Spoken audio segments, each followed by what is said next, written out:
All right, everyone. Hello, good morning, good afternoon, good evening, wherever you are in the world. My name is Jason Levine, and thank you so much for joining me for today's Friday Masterclass, where today we are in part 3 of Premiere Pro Basics, and today we're going to be focusing on fixing common video and audio issues that many, if not all of you, all of us, everyone has run into at some point in time. And this can be anything from the very basics of we're all shooting with digital cameras. So sometimes you're shooting something, maybe it just has a bit of a digital edge. It's just not, it's sharp, it's saturated, it's contrasty, but it's just too much. You want to take that edge off, talk about how to do that. What if you're shooting stuff all handheld, as I do, never use a gimbal, never use any kind of, external stabilization. So it has a bit of that, handheld wonkiness. Talk to you about how to fix that, as well as some other things like lens correction, and then we'll get into some audio stuff towards the end around fixing, basic techniques for removing noise or minimizing noise, or even minimizing echo and reflection, as well as one of the most common things that people run into, which are clipped sections and distorted sections in audio. So I'm going to show you real briefly how to do that. Lots of stuff to cover. So this is in fact the lineup for today. Sorry, it took a second there to start happening. So yeah, smoothing digital edginess, fixing handheld shaky video, correcting lens distortions, sky replacement with HSL. That's very, very cool, and hopefully we get to that and I can get to show you that. And then all the audio stuff that we just talked about. So once again, I want to point out that I am following the live chat over at b.net/Adobe Live. So if you're on my channel or elsewhere, if you want me to see your comments live, this is where you want to be. Otherwise, I'll go back to my channel at the end and answer them, as many as I can. And if you're on Twitter watching, thank you so much for joining. Great to see you all, and great to see everyone who's joining in on Adobe Live, Behance, and YouTube as well. Okay, so just a couple of quick shouts before we get started. Looks like we've got a good crowd today. Brian Shackelford, welcome to Mr. Jason's neighborhood. I'll go ahead and put on my my red sweater for you there. What's up, Reverb Mike? Dude, windy mics. Oh yes. Now I'm not covering that today. Sometimes I bring in wind stuff. Maybe if we have time at the end. I don't know if we will. We can talk about it though, and if you have questions around it, certainly happy to answer it. You've probably been in many of those sessions where I've shown it before anyway.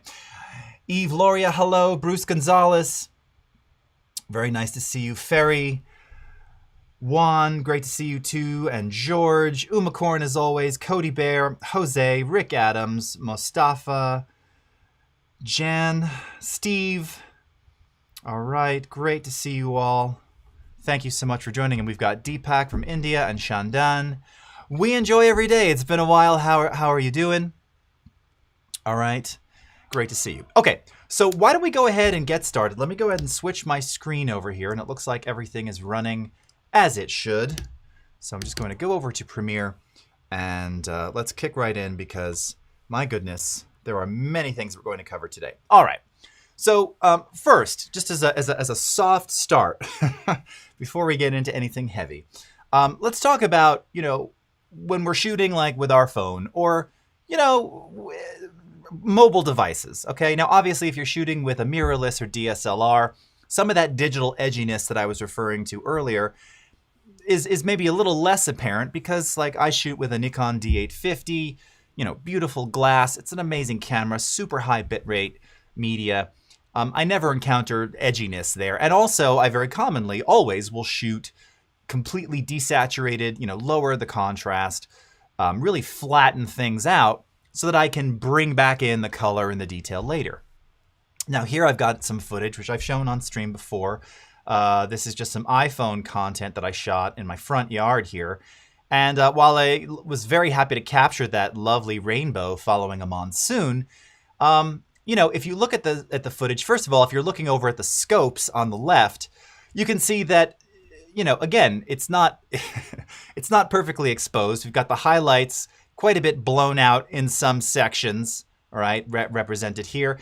And then we've also got some loss of, just shadow detail because things are really just going into the black. We have what you call crushed blacks, where it's just, it goes, there's no gradient. It's just full black. There's no detail, nothing. And it just, on top of that, if I were to zoom in here, I don't know how well this is coming across on the stream, but it just kind of has that edginess, There's just this digital sharpness that, you know, is great. You know, it's nice to be sharp, but at the same time, it just has an edge that I don't like. I just want to smooth that out. So there's a lot of different ways that we can do this. Just to show you real quickly, a couple of ways that you can do that using the basic corrections panel and creative LUTs, or lookup tables, or looks, however you want to refer to them. Okay, so first, let's talk about using a LUT or a look, all right? So if we go into the creative section here, and this is kind of a quick one-click fix, all right? Or a one-click attempt at fixing, I should say. If you just want to give, you know, your digital footage kind of a more film-like aesthetic, well, if you happen to see at the top of the menu here under Creative, we have these looks.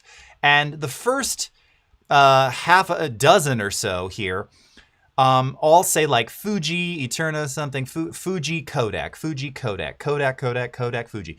What this is representing is it's telling you this is simulating shot on Fuji Eterna, processed on Kodak. So these are film stock emulations, okay? Film stock LUTs. And these are going to instantly kind of change the feel of your video content. Now, they may be too much. They may be not what you're looking for. They may affect the color or the tone in a way that you don't want. But just by kind of auditioning these, you're going to get a very different feel. So let's go ahead and start with the first one. Now I can click through them here. You'll notice when you go into the menu, you have these little arrows. So I can cycle through the different looks and LUTs.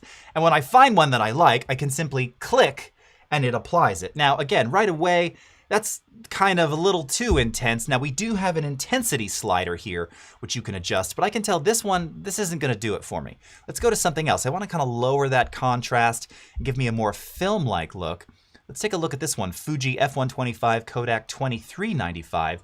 And right away, if you're paying attention to the scopes, notice that we've now brought back some of that shadow detail, right? We're no longer clipping in the black range now. We actually have more of a gradient going into black into those shadows. Just an infinite amount of more detail in the shadows, all right?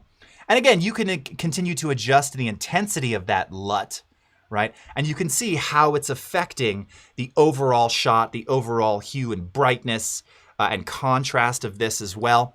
If we cycle through a couple of others here, this one also adds a bit of a slight temperature shift. All right, now we've lost a little bit of the shadow detail there, maybe kind of accentuated some of the highlights.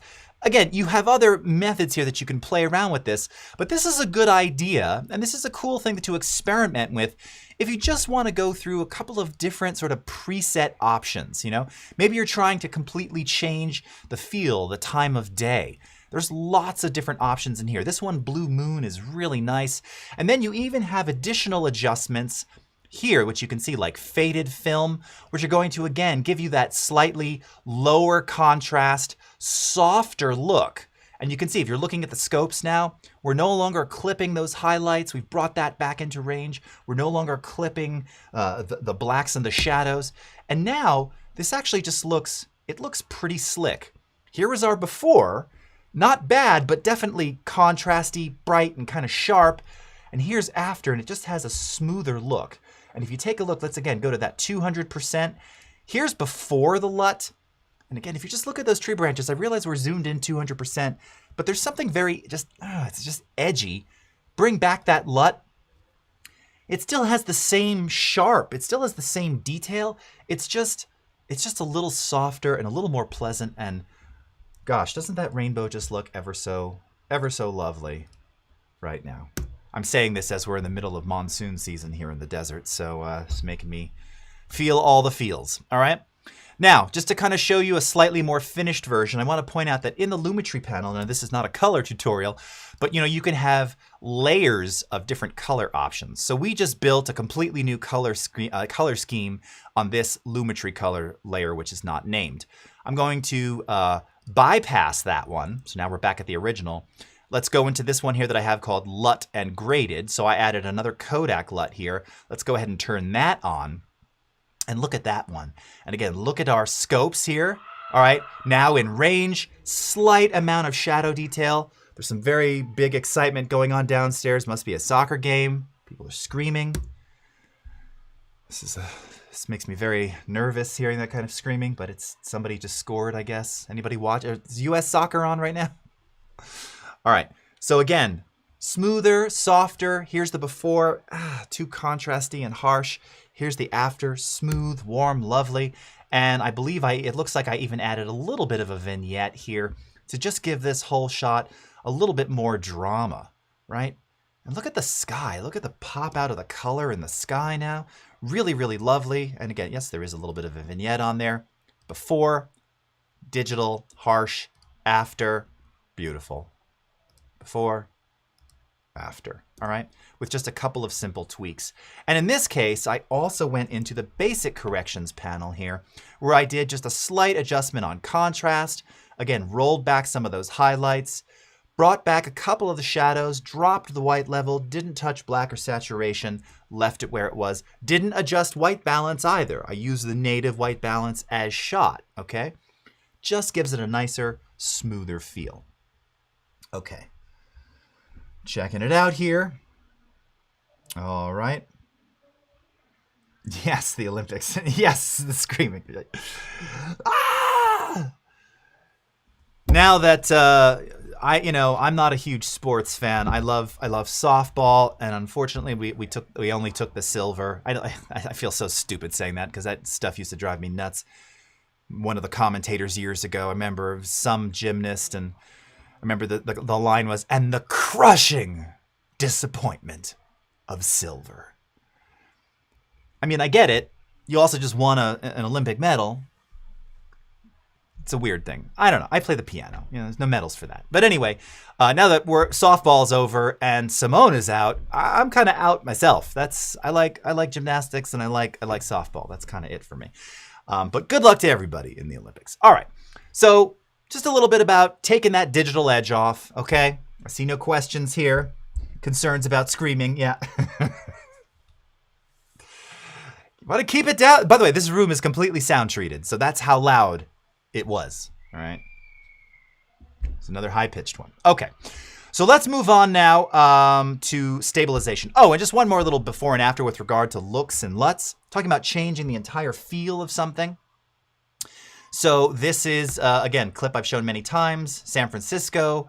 And this is, like 5 o'clock p.m. But I thought, oh, what if I wanted to give this more of a, a richer, cooler, darker end of day look? It's got that kind of nice golden hour-ish hue, but what if we wanted to change it up? Well, using this blue intense LUT, instantly change the vibe, right? I mean, it looks like a totally different shot now. All right, super cool. There's the before. There's the after. Once again, note the scopes, right? Before, a lot of blown out highlights. Shadow details, okay. Blown out highlights. After, we restored those highlights. Despite the dark contrast, we still have some latitude in the shadows, which you can really see. If we go into 100% here and zoom in, I mean, there's like amazing detail. You can, I don't know if that's coming through on the stream. You can still read that says Nordstrom. So that's Union Square in San Francisco. I mean, that's a testament to the iPhone's camera. I mean, geez, I'm 30 stories up there or 40 stories up. So, all right. So again, taking that digital edginess off. Cool. Very nice. Okay. Oh, is it US and the Netherlands right now? Ah, okay. Very cool. All right. So let's go on to stabilization. You got some handheld shaky footage. And what do? Well, you can do this really easily in Premiere Pro with our warp stabilizer. Now, quick caveat, it doesn't work for everything. What do I mean by that? Well, handheld shakiness varies, right? If you have something that's, well, let's take a look at this. So I've shown this many times. This is me. That's Terry in the foreground there in the black t-shirt at the Big Pyramid in Giza, a little over a decade ago. Very clearly see it's handheld. So this was when I was still a Canon shooter. This was shot with a 7D with the 18-135 non-fixed aperture kit lens. Still a lovely shot, but you know, clearly a little handheld and a little shaky looking, right? That's what it is. Okay, so we want to kind of remove that shakiness and just make it look a little more smooth and a little more dolly-like, all right? If we go up to our effects panel, okay, which if you don't see, you can always access that via the window menu, all right? Type in warp, and you're going to see we have the warp stabilizer. Now you can either, if the clip is selected in the timeline, you can double click to add it, or you can just drag and drop, which is what I typically like to do. Go into effects controls, and you'll see that it's going to begin processing those frames, all right? Warp stabilizer over the last couple of years has been revamped and revised. It's a lot faster now to process. There's also less cropping involved in there. So now when I play this back, it's looking pretty smooth. It still has a slight little, this could also just be my playback here. This is also, again, 11-year-old H.264 footage before it started to get really good. But if we just disable this, there's the before, okay? So you're just seeing it has that real wobble at the beginning right there. Let's turn the stabilization back on. Okay, again, very little cropping happening there. It's just way better, right? There's like a little bit of a hesitation right there. That's because I had a pretty big little kind of knock. Now, a couple of things to keep in mind. We're not going to get into all the parameters here, but obviously someone might think, okay, well, what if it's cutting off too much of my shot? Or why you said there was less cropping? Why is it cropping at all? Well, obviously, as it's figuring out where sort of the center is and what the good part is it's trying to preserve here, you know, as you're moving, it's having to reframe the edges. So you'll notice under borders framing, by default, it's stabilizing, cropping, and then scaling to kind of fill the edges. If I did stabilize only, take a look at this, and I'll make this full screen here, even with me on screen. So you see those black bars? You see how you can see the window sort of floating, right? That's showing you how it's having to move and restabilize the camera to give us a solid shot. So this is why it's automatically doing the crop and auto scale so that you don't get that letterbox, pillar box. And it's not even even, right? It's by design going to be uneven because I'm moving. Clearly I was slightly tilted 15 degrees or so, 20 degrees to the left. And like all of my shakiness was happening this way. I'm left-handed, maybe that's why, I don't know. All right, so it's doing crop and auto scale and stabilization by default. All right, if you don't want the auto scale, we can just do the crop and it'll give you something like this. But note now you have a completely letterboxed, pillar boxed video. Now maybe you're okay with that. Maybe you don't mind the black borders around it. I mean, it doesn't look bad. And frankly, if you were showing this on a dark monitor, dark theater, you'd be none the wiser, right? Because now with LED TVs, that black is so black it would just look like, you wouldn't notice it wasn't filling the whole screen necessarily. But if we go into crop and auto scale, now it's filling the whole screen, okay? Couple other options here. You know, you have different methods for stabilization. Now, subspace warp is the standard. This particular shot, these just don't do it. But I just recommend play around with these. If you're not getting what you like, try something else. Sometimes it can give you some weird artifacts, all right? Case in point, another shot here in Egypt, all right? Also added a little bit of color to this one. So if I just zoom out real quickly, this is the before, this is the after. So again, a combination of LUTs as well. Oh, this one is just a LUT. I didn't even do any basic corrections. So this is just a LUT, blue cold, okay? But there's already, here, let me show you the shot before. So again, pretty handheld. Those little flickers, flashes that you're seeing is because as I'm zooming out, because this is a non-fixed aperture, the aperture is changing, right? That's a kit lens for you. So that's why you're seeing those little flickers. Those can sometimes, to be honest, throw off the stabilization as well. At times, not always, sometimes. Let's go ahead and turn the warp on. In this case, those little flickers, flashes didn't affect it. Now, just look at this right here. Just these first few moments, I mean, it feels like Discovery Channel. It's actually quite smooth. You still see those flickers, but watch. You can actually see it's doing a little bit of a warp on the body. Like there's something unnatural in the motion right there because it is in fact sort of warping the pixels to compensate for my shakiness, all the while zooming out. So this is kind of a very challenging shot for the warp stabilizer.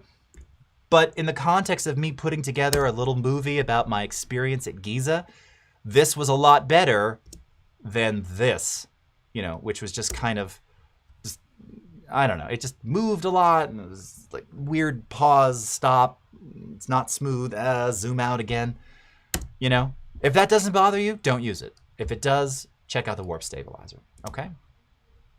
You can also reanalyze if you make changes to this or if you cut the clip or do anything like that. Lots of cool things that you can do with this. Flickers, production values, yeah. Very good. All right. Very, very cool. Okay. You're so smooth, Santana. See what you're doing there. All right. Arakia Rahman. Hey, from Singapore. How's it going? All right. Very, very good. Okay, gonna give it a try, Bruce. Very cool. All right. Moving on. God, we're really just plowing through. Oh, and here's just one more. Oh, no, this is, I showed you both. Okay. Let's go into lens correction. By the way, you know, if you've seen this footage before, you know, normally for these things, I make a plan to shoot new stuff. I just haven't been shooting a lot of video lately. So, you know, half apology for reusing footage, but the joke I would typically make now is it only works on these shots. So, but I won't say that. Anyway, let's take a look at this. So here we have some, I think this is GoPro or drone. I can't remember exactly what this is, but you know, typical fish-eyed kind of content, right? Again, when we talk about digital video, it's beautiful, it's saturated, it's sharp, it's got a lot of contrast.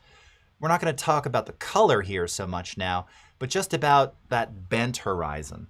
And you know, it never really used to bother me, but when I started doing more photography, courtesy of my good colleague Terry White, and shot, you know, there was a period, I think there's a period, just like when iPhone introduced ultra wide. It's like, yeah, you know, ultra wide and fisheye, it's fun.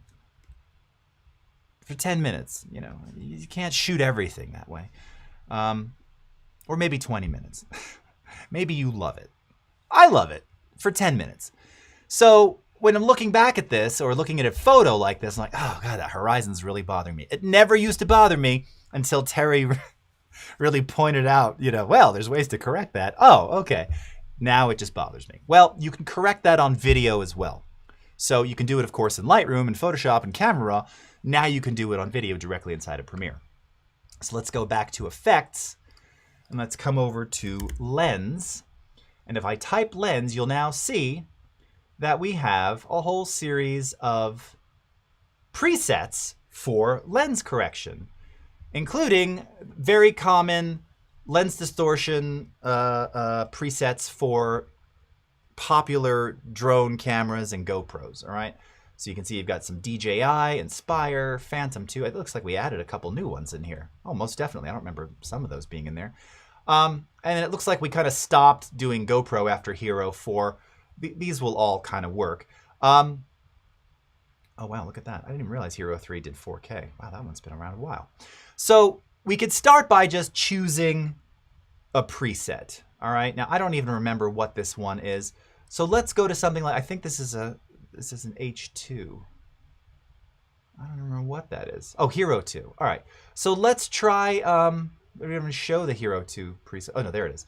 Let's go ahead and try the 1080 medium preset. I'm going to drag this right on there. And right away, the horizon is corrected. You can see it instantly. All right? Fixed. Done. Drag and drop. All right? Before.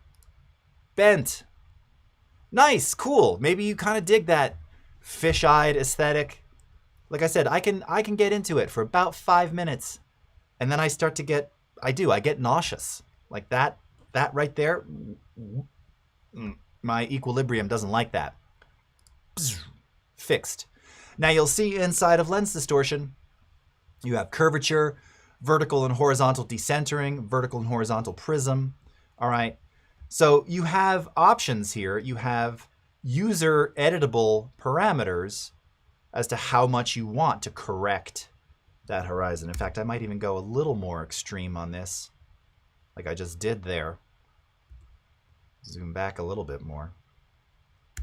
Yeah, that I think I took it a little too far. Now it's bending the other way, right? Yeah, maybe right about there. 21. I backed it off a bit. It's at minus 24 before. Okay. Pretty cool. Really simple. Drag and drop. Now, common question is, oh, well, what if I shot this with whatever, 10.5mm lens on X camera? I don't see that preset. It doesn't really matter. Choose any of these. They all have the same parameters. Some are just designed. The preset is just designed to kind of work directly with those cameras with these settings. It's all the same parameters, though. In other words, they're all the same user editable parameters. They're just configured for those cameras. So you can really drag and drop any one of those and just tweak it from there. Case in point, this is a classic piece of footage of Terry's that he shot. I want to say this is in our hotel in Finland years ago. So this is, I think, with a 10.5mm lens. All right, super fisheyed, right? I mean, the whole thing is just bent. Here I'm using a 1080 super view preset, because again, this one is pretty extremely bent and curved. Turn it on, straight lines, all right?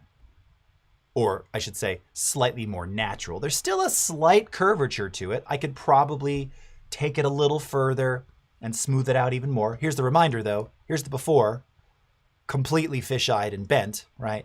Here's the after, way better. I could continue to modify this. I don't have to though, all right? So lens correction, distortion correction, you know, this is not something you're always going to use. As with many things, sometimes just a little bit goes a very long way. But if you are doing stuff, you know, again, with iPhone 12 or whatever, shooting ultra wide, and maybe you're getting a little bit of distortion along the edges, or you're shooting, I used to love my 16mm prime on the 5D, and you know, it suffered from extreme chromatic aberration and distortion, but darn, it was sharp as anything. You could use it with that, right? Single click fix here, tweak it to your desire, and keep on moving, okay? Very cool. All right. Reverb mic, way more options than there used to be. Yeah, I thought so, right? Okay. Bruce, oh really, that bad? Yes, I don't joke about my ability to become nauseated. I have extreme motion sickness, which is hilarious because I you know, the first 13 years of this gig traveled around the world 200 days a year internationally, so I always had to take Dramamine because I get sick on planes. Excellent job choice. Okay, so let's move on. And I do see, thank you, Cody. So yes, Tashdid, look, if you're looking to how to approach learning Premiere and After Effects, this is a good place to start. We're in sort of episode 3 of Premiere Basics. If you go to my channel, Jason Levine Video on YouTube, I have a whole playlist series there called How to Make Great Videos. It's 16 episodes, all chapterized, so you can skip through the parts you want. Premiere, After Effects, and Audition, and Media Encoder. Really all the basics of the things you need to know. That's a good place to start. Okay. All right. So let's move on. Wow, we're plowing through. It's 11 o'clock. Okay. So let's talk about sky replacement for video. Now, there are many different ways to mask and fix sky and do other things, and you know, many people, if you're an After Effects user, that would traditionally, that's kind of been my go-to, and you could do it with the new Roto Brush 2, quickly roto the sky, and this shot is kind of a no-brainer, right? So it's easy because there's so much contrast between the sky was so blown out at this particular angle. I mean, you can see, again, it might be hard to see. Now, I don't think there's any, there's no, this is just raw from the camera. So there's some very, I don't know if that's coming through on the stream, very a small amount of highlight detail. You can see a little cloud kind of percolating through there. I'll bet if I bring these down even more, yeah, you can kind of see it. I mean, really pushing the limits of the 7D sensor with that kit lens, okay? So all is not lost, but the reality is from that angle, that time of day, the sky just looked completely blown out, which, you know, by contrast, as we saw here, now again, this is from a different angle, but just so you know, I didn't fake this. That's what the sky looked like, but a lot of that is based on the aperture, again, the angle, how I was shooting. You know, you can see when I'm zoomed in here pretty tight, and it was cloudy. It just wasn't a super blue sky. And as we moved further, whatever direction that was, it was even darker and grayer, okay? So again, this is just the native clip showcasing to you what it looked like, all right? So here's what we're going to do. We're going to use the HSL secondary tab inside of Lumetri Color to basically Photoshop style select the sky, adjust the mask that it creates based on that selection, and then just add some color in there. Sounds maybe a little difficult, or maybe not. It's not. And if you've ever done, you know, masking color selection or color replacement in Photoshop, it's going to feel pretty similar here. All right. And it doesn't involve rotoscoping. It doesn't involve drawing masks. You're just doing color selections with the pen, with the eyedropper. Almost said the pen tool. Okay. So here we are in HSL secondaries. We're going to do this top to bottom. You know, one of the things that I love about Lumetri and about the UI design of this is that it follows how you should use this. In other words, you know, first you start by setting the color. Now we have presets here. This white could work. I'm going to use the eyedropper because there's actually a little bit of blue in there. And then you go into refinements, and then you go into correction, and then you have additional, you know, correction for temperature, tint, etc. All right. So this is how we're going to do it. So we're going to start. I'm going to take the eyedropper here, and I'm going to click into what I believe is sort of the neutral whitest point of that sky. All right. Now, if I go on and turn on the mask, not a super great mask. So we're going to need to make adjustments to the hue. All right. So we have HSL, hue, saturation, luminance, which I'm probably going to have to expand almost all the way. All right. And if I see those little blocky pixels, that means that I'm missing some stuff. Now, again, older DSLR footage, 8-bit, if this were 422 versus 420 and a higher bit rate, this mask probably would have worked better. So we've got a couple things fighting against us. We can still make a lovely correction here. All right. We're also going to adjust the range of the saturation because you can see I've got some pixelated blockiness mess here. So let's adjust the saturation range and make sure we're getting these edges nice and smooth. Actually looks really good. Luminance seems to be pretty good. All right, now if I pull it out too far, you can see now it's starting to bring back in some of the color. We don't want any of that. So let's just take this right to the edge here. Now again, we don't want to defeat any of that brightness there. So we're going to find the sweet spot, which is somewhere right around here. All right, so there's our mask. Pretty darn good mask. Okay, now, as with Photoshop, when I'm making selections. Now, I don't always do this, but sometimes, and especially for this because the camera is moving, it's not still, little bit of blur maybe. There's no real noise here. Maybe there's a little bit of color noise, actually. This makes me think of select and mask in Photoshop. That's not going to denoise color, unfortunately. But adding just a little bit of a blur, I'm going to do like 0.5 pixel blur, is just going to take, again, a little bit of that edge off, even though it's done a really good job, okay? Let's go out of the mask here, and now we're going to go into correction, all right? So first, I'm simply going to adjust the temperature and add some blue in there, all right? And then I'm going to adjust the contrast a little bit. Give it a little more saturation. Now I'm going to work with this global color adjustment here. Let's go into the blues there. And kind of darken the contrast of that. Again, you have a couple options here where you can go into shadows, midtones, highlights, or do this with a single control like that. Okay. Maybe not my finest attempt. Maybe de-sharpen a little bit. Again, take a little bit of that edging off there. Okay. Move it into place. Take a look. Blue sky. All right. Notice even, I love it now. Now you're even getting a little more detail in that cloud. Now, mind you, we haven't even done any basic corrections. So if we do further adjustments to this, we can probably get it even better, all right? Here is the before, though, completely blown out. Not the sky I wanted. Not happy about that. Here's the after. It was a lovely day. And because this is sort of, shifting, changing organically, you get you can still see the sun was coming from that direction. So it has a slightly different hue and you're seeing the brightness differences and you're not even seeing any noise. Really, really nice. Now I did another version of this. Let's see if this one's even better. Nah, it's basically the same. All right. I just did another take of this to see if I could get it a little bit more blue.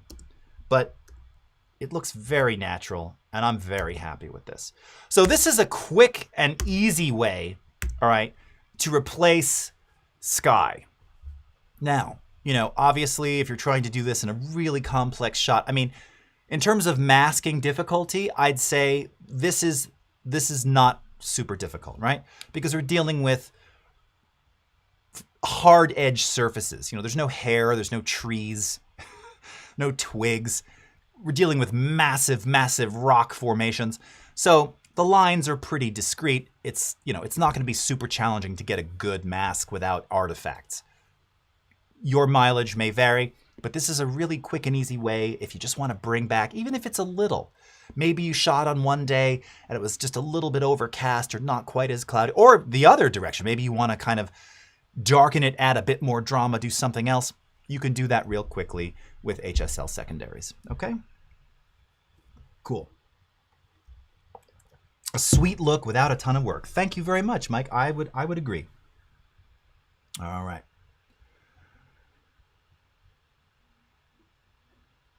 Okay. Michael Vandal, the problem with effects is to find the one you're looking for, in particular if using another language. Is there a way to stick to English names for effects? That's actually a great question, Mike. A little off topic here, but let me just, I can comment a little bit on that in terms of using the English terms. There are some terms that internationally are English, right, for certain effects and processes and things. That being said, there are also certain regions of the world where, based on particular state country laws, things have to be translated if they're coming from an international entity. I believe France is one of those locations where there may be exception for some things that are just ubiquitous in terms of this is what it's called. There is no translation.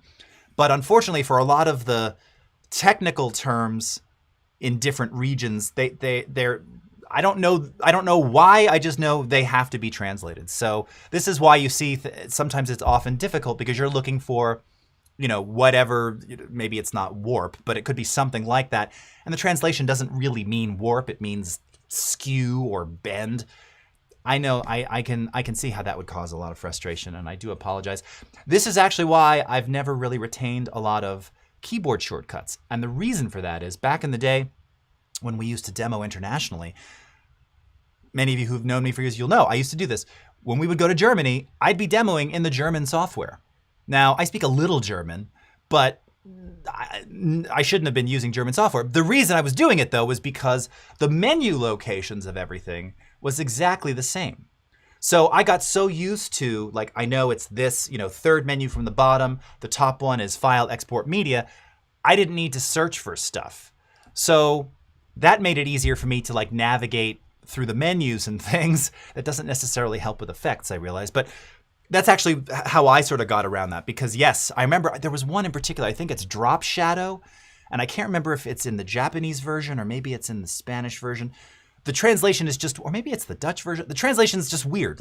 How you translate Drop Shadow. It's just a totally different word in that language. So I feel you. I wish there were an easier way. I don't have one, unfortunately. All right. That being said, great. Okay. Let's move on.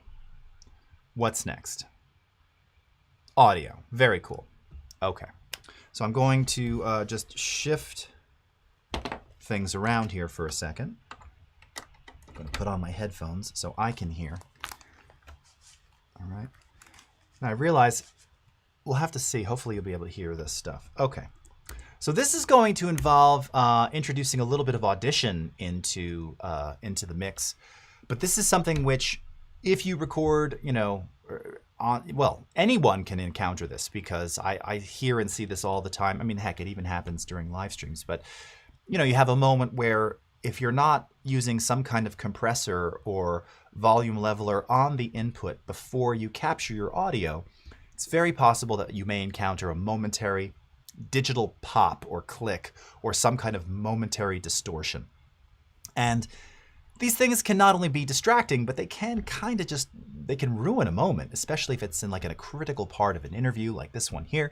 So this is one I did years ago with the president and CEO of the Diamondbacks organization, Derek Hall, who was kind enough to let me come in and interview him for this special video we were doing. And here he's talking about this man named Joe Garagiola, who was a commentator and ball player and very famous dude and kind of an Arizona legend.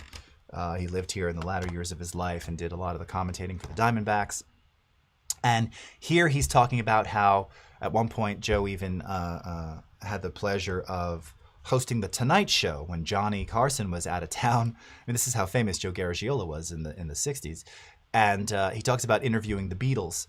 And you'll hear that there's this moment where the audio gets really clipped just for a second. So let's take a listen and see if we can hear it, all right? Him as just all right, gotta wind it forward here. his time on the Tonight Show filling in for Johnny Carson and actually interviewing the Beatles. Okay, so he says actually, you can hear there's this like this crunchy, it just gets real crunchy for a moment. Johnny Carson and actually interviewing the Beatles. Johnny Carson and actually interviewing the Beatles. Johnny Carson and actually interviewing the Beatles. Okay. I mean, here's a guy who got to interview Paul McCartney and John Lennon on the couch. On the couch. Okay. Couch. You can hear this it just gets crunchy. All right. Now, just looking at the waveform here in Premiere, I can make this full screen. I mean, it looks a little flat top to me there, but these waveforms, this doesn't really tell me anything. I need a little more analysis here. So from Premiere Pro, I'm going to right click on this clip and choose to edit the clip in Adobe Audition. And when I do that, it's going to perform a render and replace, okay? It's going to bring that audio into Audition. And now I can use all of the tools in Audition to analyze and process this. Sorry, my UI wasn't configured. So as with all things, I tend to, first just kind of take a look at the audio, and I can see that it's definitely, there's something going on here. And go back in time and hear what life was like a kid in St. Louis, best friends with Yogi Berra. All right. Best part about it, he's trying to change lives. All right. So now let me see here. Did these go back in time? Talk to him. Go back in time and go back in time and go back in time. That's another one. Another little clip section. Poor kid in St. Louis, best friends with Yogi Berra. All right. Oh, these are all clip sections. Best friends with Yogi Berra. Perfect. I always have told this story how I was the roving camera person, and I had an audio person working with me as well, and I remember telling them, and I recorded this live into Audition. So I'm like, so listen, you're hearing the audio, you're seeing the waveform, you can see the level. Just be careful of distortion. They were looking at Audition and not seeing any clipping lights because the signal output from the sound device was below 0, but the input on the device itself was going into the red, and that's why we were encountering those little clipped sections. So under the diagnostics panel, which I may need to move up here, again, you can find this under diagnostics here. We're going to go into the D-clipper, okay? And we're going to choose restore normal, and I'm going to scan, all right? And when I do that, it's now going to tell me what it has found. And if we take a look here, it has detected nothing major, just 91 clipped areas. Now, you might say, well, that's not even that bad. I can't even hear it on the stream. What are you even talking about? All right, look, these are little short transient peaks of distortion. Maybe it's not going to bother anybody. Maybe by the time this gets edited and exported and uploaded that there's so much degradation that, you know, by the time it makes its way to YouTube, you don't really hear it. And if you put music behind it, you're probably not really going to notice. But if you're like me, and certainly if you're in the production and there's no music yet and you're just listening to audio, those little distortion pieces, you just shouldn't leave them there, right? That's just not a pro move. And it would probably get bounced from a broadcaster if it were airing like on a proper network. So let's go into repair all right? Now what you're going to see, or what you may have just seen, is that the waveform changed. Let's undo this, all right? So take a look at what this looks like. Let's redo it. And notice how suddenly the waveform got larger. What does that mean? It means that it has now reconfigured the transient, that first attack of his voice there, and it's restored, instead of having this flat-topped clip signal, it's restored the dynamic range of that section, okay? Now, if I were to run our amplitude statistics on this, I can tell you right now that it's definitely causing a problem because it's telling us that this is now 15 decibels above zero, all right? And we have a lot of clipped samples. But wait, I thought you just fixed that. Well, I did.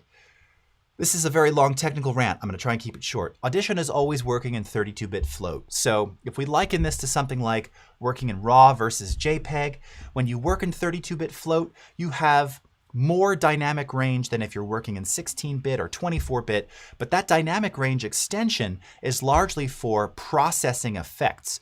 So what happens is it fixes that clip, and by doing so and reconfiguring the waveform, it's now exceeded 0 decibels, which technically in a digital audio domain can't happen. But in the in the production process, it can. So instead of doing the process of restore normal, I'm going to choose restore lightly clipped, which will do the same thing. It's going to repair those clip sections, but it's also going to perform in attenuation, meaning that it's going to take those restored peaks and then take the overall level of everything and drop it down. So it fixes the distortion, and then it also prevents additional distortion. So now if we take a listen to this, and go back in time, and I'm even going to make this louder for you just so you can hear that it's nice and clean, no click, no crackle. And go back in time and hear what life was like for him. This guy that grew up, poor kid in St. Louis, best friends with... All right, let's undo. Here's the before. And go back in time and hear what life was like for him. This guy that grew up, poor kid in St. Louis, best friends... All right. And go back. Let's redo. Just make it a little bit louder. Just for the stream. Go back. Now, if you're not in headphones, you're probably not hearing that. If you are in headphones, hopefully you are hearing it. If you can't hear it because of the stream, here's what your face should be doing right now. Yeah. It's amazing. Now, like all things like this, does this work on everything? No. Will this work on you went to your first concert of the post-pandemic era and you recorded your favorite band with your phone, right? And you were 20 feet from the main speaker, so the whole thing is distorted. Will it fix that? 100% not. No, it will not. This is designed to work with short attack transients, meaning something like friend, boy, whatever, like just something that momentarily causes it to click or distort up to around 12 decibels even. It can do a very, very good job. If you have 1 minute of continuously distorted content, it's not going to work. It's not going to do it. That's not what this is designed for. So, but for dialogue, right, that moment like, hey, I'm talking to you, you know, and the hey was like too loud, but the energy was right and everything, the take was perfect. To quote my good friend Carrie O'Brien, this can save your bacon. All right? Amazeballs. Thank you, Reverb Mike. All right, very cool. And Cody's singing, I'm missing it. All right. Very cool. Oh, and Umacorn is confirming the Dutch translation of stuff is, yeah, I mean, listen, Tom, I think you're right. I think it is, perhaps it's in Dutch too. No, but that actually seems kind of right. Anyway, I can't remember which language it was, but yes, there certain things, they just, you know, they get lost in translation, right? Okay. All right. We got 5 more minutes. So that's restoring digital clipping. Oh, and by the way, once you do that, and go back in time and hear what life was like for him. Right? When I save this, I'm not going to do it because I don't want to replace the media there. And I go back to Premiere, it updates in Premiere's timeline. Yes. So we did the fix over there, come back over here, it's restored. All right. Actually, I can in fact just do it. I think we'll be in different locations, but that's okay. So I saved that. Let's close it. You'll see the waveform now kind of update visually real quickly. Take a look. It's real fast. Blink. All right. It's fixed. You know, on The Tonight Show, it's fun to hear those stories. To interview Paul McCartney and John Lennon on the couch, you know, on The Tonight Show. It's fun to hear those stories. Like perfect, beautiful, no distortion. And to be able to sit down and talk to him and go back in time and hear what life was like for him. This guy that grew up, poor kid in St. Louis. Right? God, yeah. Amazing. By the way, this saved my bacon because this is a big deal. Like, this is a heavy hitter right here. No pun intended. Baseball illusion. I'm not going to get a second chance to do this interview because my sound guy didn't pay attention to the levels. That's on me. That's my neck. So I had to fix it. This fixed it. Saved the day. Nobody ever knew. Client was like, sounds brilliant. I'm like, I know. Yes. Okay. Last 2 things we're going to cover here. All right. Plosives. So let's do it. All right. Very commonly encountered. This is where you have that burst of air that just momentarily distorts things. In fact, I think we're going to end on plosives. We're not going to have enough time for noise. You can cover that in one of my other training videos. All right. Let's see. All right. Let's take a listen to a plosive. Premiere Pro, Premiere Pro, Premiere Pro, Premiere Pro, Premiere Pro, Premiere Pro. Now, again, you might need headphones for this, or if you've got a nice little sub, you're going to hear that second Pro. Premiere Pro, Premiere Pro. Sounds like I've got a TR-808 kick on there. And then here, Sequence, sequence, sequence. so quence, because the qu sound, I did this intentionally. Well, and actually, this one I don't know. But I'm doing it on a large diaphragm condenser, very close to my mouth, no pop filter. So the qu, it's just a lot of air, and it caused that little thud. Quence, quence, quence, quence. Which is annoying, right? Not cool, not pro. How do we fix that? Okay. So when you zoom in, when you look at a waveform that has a plosive, Pro, pro, pro, pro. I mean, you can see this little wiggly bit right there. It looks wrong. Now, sometimes it extends into the vowel as well. Pro, pro, pro, pro, pro, pro, pro, pro. So I'm going to make a selection like that. Go up to Effects, Filter, FFT Filter, where we have a preset called Kill the Mic Rumble. Click Apply. And now when I play it back, Pro, Premiere Pro, Premiere Pro, Premiere Pro, undo, Premiere Pro, Premiere Pro, redo. Premiere Pro. Brilliant. Next one. Sequence, quen, quen, quen, quen, sequence. All right. We can make a beat out of this. Quen, quen, quen, quen, quen, quen, quen, quen. All right. Not good. Quen, quen, quen, quen, quen, quen, quen, quen. Same thing. Repeat FFT filter. Kill the mic rumble. Apply. Play. Sequence, sequence, sequence, sequence. Before. Sequence, sequence, sequence. After. Sequence, sequence. Done. Okay? We are going to get time for noise reduction. Now, you can do this on the Premiere side or you can do it on the Audition side. Now, you might not hear a lot of noise in this. All right? I don't know if that's going to come through on the stream at all. I'm going to increase the volume.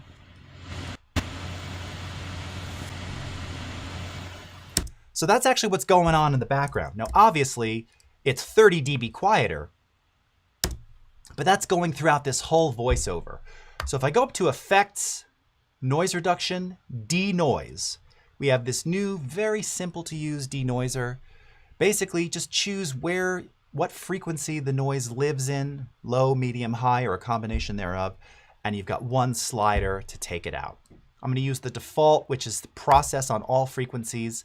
We can start playing back. And Adobe Audition CC, you can seamlessly move files from the Premiere Pro sequence directly into Audition and correct them.